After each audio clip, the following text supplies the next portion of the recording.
Matthew 8. When he came down from the mountain, great crowds followed him. And behold, a leper came to him and knelt before him, saying, Lord, if you will, you can make me clean. And Jesus stretched out his hand and touched him, saying, I will, be clean. And immediately his leprosy was cleansed. And Jesus said to him, See that you say nothing to anyone, but go, show yourself to the priests and offer the gift that Moses commanded, for a proof to them. When he entered Capernaum, a centurion came forward to him, appealing to him. Lord, my servant is lying paralyzed at home, suffering terribly. And he said to him, I will come and heal him. But the centurion replied, Lord, I am not worthy to have you come under my roof, but only say the word, and my servant will be healed. For I too am a man under authority, with soldiers under me. And I say to one, Go, and he goes, and to another, Come, and he comes, and to my servant, Do this, and he does it.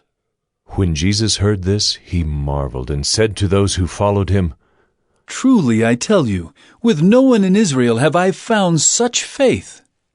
I tell you, many will come from east and west and recline at table with Abraham, Isaac, and Jacob in the kingdom of heaven, while the sons of the kingdom will be thrown into the outer darkness. In that place there will be weeping and gnashing of teeth. And to the centurion Jesus said, Go, let it be done for you as you have believed. And the servant was healed at that very moment. And when Jesus entered Peter's house, he saw his mother-in-law lying sick with a fever. He touched her hand, and the fever left her, and she rose and began to serve him. That evening they brought to him many who were oppressed by demons, and he cast out the spirits with a word, and healed all who were sick. This was to fulfill what was spoken by the prophet Isaiah. He took our illnesses and bore our diseases. Now when Jesus saw a crowd around him, he gave orders to go over to the other side. And a scribe came up and said to him, Teacher, I will follow you wherever you go. And Jesus said to him, Foxes have holes, and birds of the air have nests, but the Son of Man has nowhere to lay his head. Another of the disciples said to him, Lord, let me first go and bury my father. And Jesus said to him, Follow me, and leave the dead to bury their own dead. And when he got into the boat, his disciples followed him. And behold, there arose a great storm on the sea, so that the boat was being swamped by the waves. But he was asleep.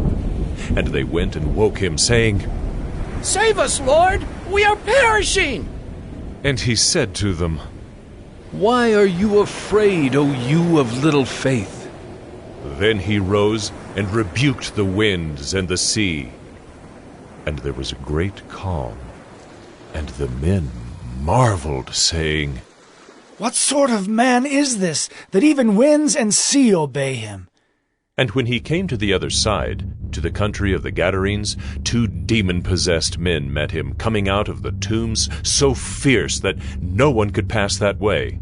And behold, they cried out, What have you to do with us, O Son of God? Have you come here to torment us before the time? Now a herd of many pigs was feeding at some distance from them, and the demons begged him, saying, If you cast us out, send us away into the herd of pigs. And he said to them, Go. So they came out and went into the pigs, and behold, the whole herd rushed down the steep bank into the sea and drowned in the waters. The herdsmen fled, and going into the city they told everything, especially what had happened to the demon-possessed men.